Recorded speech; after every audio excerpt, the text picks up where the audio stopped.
അങ്ങനെ കാത്തിരിപ്പിനൊടുവിൽ ഡൊമിനിക് എന്ന ചിത്രത്തിൻ്റെ രണ്ടാം ദിവസത്തെ ഏറ്റവും പ്രധാനപ്പെട്ട ബാംഗ്ലൂർ ബോക്സ് ഓഫീസ് കളക്ഷൻ റിപ്പോർട്ടൊക്കെ പുറത്തുവന്നിരിക്കുകയാണ്. ആ ഒരു അപ്ഡേഷനാണ് ഇന്നൊരു വീഡിയോ ഭാഗത്ത്. വീഡിയോയിൽ മുൻപ് വീഡിയോ ലൈക്ക് ചെയ്യുക, ചാനൽ സബ്സ്ക്രൈബ് ചെയ്യുക. ഈ വരുന്ന ജനുവരി മാസം ഇനി അങ്ങോട്ട് ധാരാളം ചിത്രങ്ങൾ OTT റിലീസ് ചെയ്യും. നമ്മുടെ ചാനൽ ഭാഗം പരിശോധിച്ചാൽ നിങ്ങൾക്ക് ആ വീഡിയോയൊക്കെ കാണാൻ വേണ്ടി സാധിക്കുന്നതായിരിക്കും.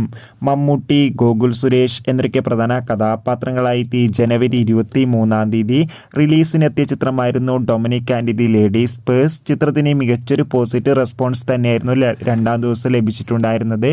അതുകൊണ്ട് തന്നെ ഏവരുമേറെ ആകാംക്ഷയോടെയാണ് ചിത്രത്തിൻ്റെ ഓരോ ദിവസത്തെ ഓരോ കളക്ഷൻ റിപ്പോർട്ടും അറിയാൻ വേണ്ടി കാത്തിരിക്കുന്നത്. ഫൈനലി ചിത്രത്തിൻ്റെ രണ്ടാം ദിവസത്തെ ബാംഗ്ലൂർ ബോക്സ് ഓഫീസ് കളക്ഷൻ റിപ്പോർട്ടൊക്കെ ലഭിച്ചിട്ടുണ്ട്.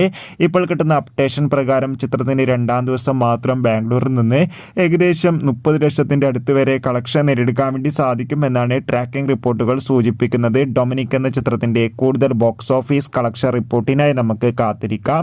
ചിത്രം കണ്ടവരുടെ അഭിപ്രായം കമൻറ്റ് ചെയ്യുക. Bye bye.